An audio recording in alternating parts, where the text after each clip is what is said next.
আচ্ছা, বাজারের কেনা চিপস তো আমরা সবাই খাই, কিন্তু তাতে কি মনের তৃপ্তি মেটে? আজ আমি তোমাদের দেখাবো কোনো ঝামেলা ছাড়াই কিভাবে সারা বছরের জন্য মুচমুচে আলুর চিপ বানিয়ে সংরক্ষণ করবে। এক ভিডিওতে থাকছে ২ রকমের ডিজাইন চিপস রেসিপি। তো দেখো, আমি কিন্তু ২ রকমের চিপস তৈরি করে রাখছি। আর এটা কিন্তু সারা বছরের জন্য সংরক্ষণ করে খেতে পারবে। তো তার জন্য কিন্তু এখানে আমি নিয়ে নিছি আলু। আর এই আলুটাকে কিন্তু ভালোভাবে ছিলে পরিষ্কার করে তারপরে কিন্তু আমি চিপসগুলো তৈরি করে নেব। তো এখানে কিন্তু সবগুলো আলু আমি ভালোভাবে ছিলে নিছি। আর নেওয়ার পরে কিন্তু এখন আমি চিপসগুলো তৈরি করে নেব। আর চিপস তৈরি করার জন্য একটা চিপস কাটার মেশিন নিয়ে নিছি। আর এটা দিয়ে কিন্তু খুব ভালোভাবে চিপসগুলো তৈরি করা যায়। দেখো, এভাবে করে তারপরে কিন্তু সবগুলো আলু আমি এই মেশিনেই কেটে নেব। তো হাই গাইস, আসসালামু আলাইকুম, welcome back to my channel. কেমন আছো তোমরা সবাই? আশা করছি ভালো আছো। আল্লাহর রহমতে আমি অনেক ভালো আছি। তো গাইস, ভিডিওটি ফার্স্ট থেকে লাস্ট পর্যন্ত দেখতে থাকো, আশা করছি ভালো লাগবে। আর ভালো লাগলে প্লিজ একটি লাইক আর একটি সাবস্ক্রাইব করে পাশে থাকবে। তো আলুর স্লাইসগুলো দেখতেই পাচ্ছ অনেকটা পাতলা হয়েছে। তো আলু কাটার মেশিনে যখন গোল চিপস করবে খেয়াল রাখবে যেন স্লাইসগুলো একদম পাতলা হয়। আর পানিতে ধোয়ার সময় অন্তত বারবার ধোবে, যতক্ষণ না পরিষ্কার পানি বের হয় ততক্ষণ পর্যন্ত আলুগুলোকে ভালোভাবে ধুয়ে নিতে হবে। আর আলুতে কিন্তু প্রচুর পরিমাণের কষ থাকে, অনেকটা দেখা গেছে লাল লাল টাইপের কষগুলো বের হয়, তার জন্য কিন্তু একটু ভালোভাবে ধুয়ে নিতে হবে। তো দেখো, আলুটাকে কিন্তু আমি ভালোভাবে ধুয়ে নিচ্ছি। আর দেখো কতটা পাতলা পাতলা স্লাইস হয়েছে। তো ধুয়ে নেওয়ার পরে কিন্তু আলুগুলোকে আমি একটা পাত্রে তুলে নিছি। আর এখানে কিন্তু একটা হাঁড়িতে আগে থেকেই পানি বসাইছি। আর পানির মধ্যে অ্যাড করে দিচ্ছি হলুদ। তারপর কিন্তু এখানে আমি অ্যাড করে দেবো স্বাদ মতো লবণ, দিয়ে ভালোভাবে মিশিয়ে নেব। তো হলুদটা দিলে হয় কি, অনেকটা দোকানের চিপসের মতো কালার চলে আসে এবং খেতেও অনেকটা ভালো লাগে। তো দেখো, আমি কিন্তু অনবরত নেড়েচেড়ে তারপরে ভালোভাবে হলুদ আর লবণটাকে মিশিয়ে নিছি। তো এই পর্যায়ে এসে এখানে আমি অ্যাড করে দেব ধুয়ে রাখা আলু। আর আলুটা দেওয়ার পরে কিন্তু একটু নেড়েচেড়ে জাস্ট একটা বলক তুলে নেব। বেশি একটা বলক দিব না, তাতে দেখা গেছে সিদ্ধ হয়ে যেতে পারে। তো দেওয়ার পরে কিন্তু একটা ঝুড়িতে আমি আলুগুলোকে অনেকটা ঝরিয়ে নেব। তো দেখো, আমি কিন্তু আলুগুলোকে ঝরিয়ে নিছি। তারপর কিন্তু এই শ্রেণীতে আমি সম্পূর্ণ আলুটাকে এক এক করে ছড়িয়ে দেব, যাতে রোদে শুকানোর সাথে সাথে শুকিয়ে যায়। তো এমনভাবে ছড়িয়ে দিতে হবে। তো দেখো, সম্পূর্ণ আলুগুলোকে আমি ছড়িয়ে দিছি। তো এখানে আমি আলু নিয়ে নিছি আর একটা ডিজাইনের চিপস তৈরি করার জন্য। আর এই আলুগুলোকে আমি ভালোভাবে ছিলে নেব। আর খুব সহজেই কিন্তু এই আলুগুলোকে ছিলে নেওয়া যায়। তো সম্পূর্ণ আলুটাকে কিন্তু আমি ভালোভাবে ছিলে নেব। তো দেখো, সবগুলো আলু কিন্তু আমি ছিলে নিছি।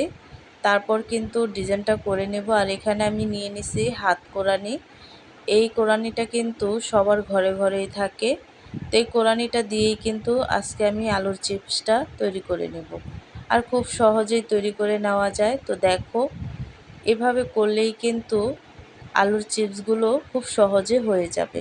নারকেল কোরানি দিয়ে যখন লম্বা ডিজাইন করবে তখন আলুটা একটু সাবধানে ধরবে। এই চিপসগুলো যেহেতু একটু অন্যরকম, তাই ভাপ দেওয়ার সময় খেয়াল রাখবে যাতে বেশি হয়ে না যায়, বেশি সেদ্ধ না হয়। শুধু একটা বলক আসলেই নামিয়ে নেবে, না হলে শুকোনোর পর ভেঙে যাবে। তো এখানে কিন্তু আমি হালকা হলুদ আর লবণ অ্যাড করে দিচ্ছি কালারের জন্য। পানিতে হলুদ দিলে চিপসের রঙটা রোদে শুকোনোর পরও খুব উজ্জ্বল হয়। আর লবণটা পানির মাপে দেবে যেন আলুর ভেতর ঠিকমতো ঢোকে। তো তারপরে কিন্তু এখানে আমি ঝরা দিয়ে আলুগুলোকে শুকিয়ে নেব। তো একসাথে কিন্তু ২ রকমের আলু আমি শুকিয়ে নিছি, দেখতেই পাচ্ছ কত সুন্দরভাবে ঝনঝন হয়ে গেছে একেবারে শুকিয়ে। এই যে দেখো রোদে শুকানোর পর চিপসগুলো কত সুন্দর ঝনঝনে শব্দ করছে। আসলে নিজের হাতের তৈরি জিনিসের মজাই আলাদা। আমি যখন এই চিপসগুলো রোদে দিচ্ছিলাম যে আমরাও চেষ্টা করলে অনেক কিছু পারি। আমাদের ছোট ছোট সৃজনশীলতা কিন্তু সাধারণ খাবারকে অসাধারণ করে তোলে। তোমরা যারা আমার মতো চিপস লাভার তারা কমেন্টে অবশ্যই জানাবে।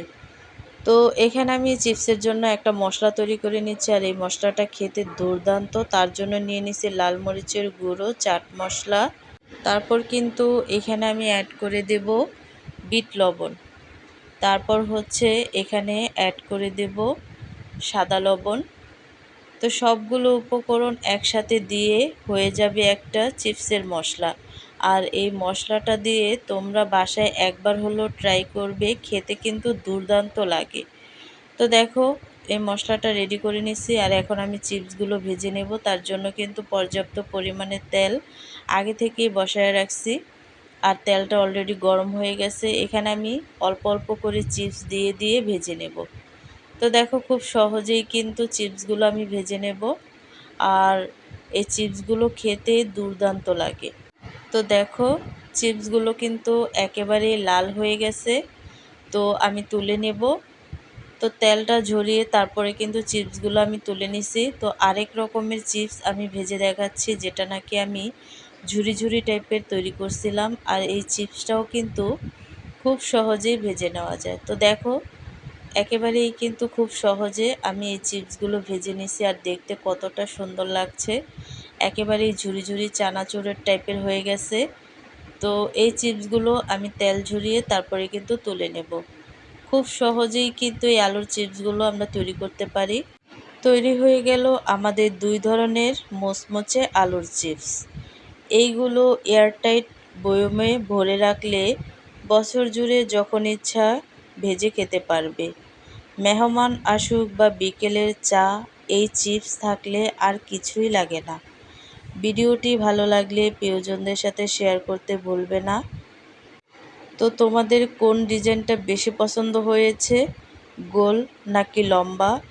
তোমাদের এক একটি কমেন্ট আমাকে নতুন কিছু করার অনুপ্রেরণা দেয়। তো দেখো যে মশলাটা আমি তৈরি করে রাখছিলাম সেই মশলাটা কিন্তু উপর দিয়ে ছিটিয়ে দিচ্ছি, আর এই মশলাটা দিয়ে কিন্তু চিপসগুলো খেতে দুর্দান্ত লাগে। তোমরা যদি বাসায় ট্রাই করো অবশ্যই বুঝতে পারবে, আর তখন আমাকে কমেন্টে জানাবে যে সত্যি এই মশলাটা খেতে কতটা যে দারুণ লাগে। তো সবগুলো মশলা দিয়ে আমি একটু নেড়ে চেড়ে তারপরে কিন্তু ভালোভাবে চিপসের সাথে মিশিয়ে নিচ্ছি, আর এভাবে করে মিশিয়ে নিয়ে তারপরে কিন্তু বিকেলের আড্ডাটা ভালোভাবে জমিয়ে নেব। তোমরাও কিন্তু এই আলুর সিজন থাকতে থাকতে বা ভরপুর আলু থাকতে থাকতে এই চিপসগুলো তৈরি করে খেতে পারবে বছর জুড়ে। তো আজকের রেসিপিটা কেমন লাগছে অবশ্যই কিন্তু কমেন্টে জানাবে। তো ভিডিওটি ভালো লাগলে প্রিয়জনদের সাথে শেয়ার করতে ভুলবে না, আর যারা নতুন দেখছো সাবস্ক্রাইব করে আমার এই রান্নার ছোট পরিবারের সদস্য হয়ে যাও। তো আগামীকাল কিন্তু আমি আবারও লাইভে তোমাদের সাথে আড্ডা দেব। অবশ্যই কিন্তু আমার সাথে যুক্ত থাকবে, আর তোমাদের সাপোর্টই হচ্ছে আমার সবচেয়ে বড় পাওয়া। তো আজকের রেসিপিটি কেমন লাগছে অবশ্যই কিন্তু কমেন্টে জানাবে। তো অন্য কোনো রেসিপি নিয়ে তোমাদের মাঝে আবার চলে আসবো। আজকে এই পর্যন্তই। সবাই সুস্থ থাকবে, ভালো থাকবে। আল্লাহ হাফেজ।